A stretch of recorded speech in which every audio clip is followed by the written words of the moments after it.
Hello guys, welcome to my channel. मैं हूँ फारिया जवेद। आज मैं आप लोगों के साथ रिव्यू करूँगी। ये है मेरे पास परफ्यूम कूल वाटर। तो इसको और ये परफ्यूम है कूल वाटर। इसको बॉयज़ यूज़ करें, फीडबैक लाजमी दें। बहुत अच्छी परफ्यूम है, इसकी फ्रेगनेंस भी बहुत अच्छी है कि आप लोग इसको जब लगाएंगे तो इंसान का माइंड जो है वो फ्रेश हो जाता है। तो इसकी इस तरह की पैकेजिंग है।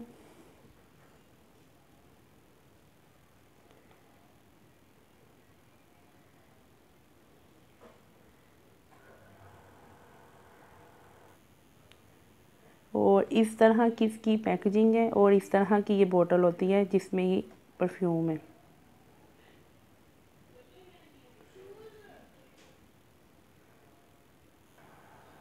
और यहाँ पे आप लोग स्क्रीनशॉट ले सकते हैं। ये इनकी वेबसाइट है जहाँ से आप लोग इस परफ्यूम को बाय कर सकते हैं।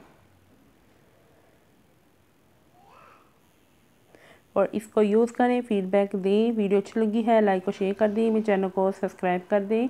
तो आप लोगों ने मुझे इंस्टाग्राम और फेसबुक पे भी फॉलो करना है। उन दोनों का लिंक मैंने डिस्क्रिप्शन में मेंशन किया है।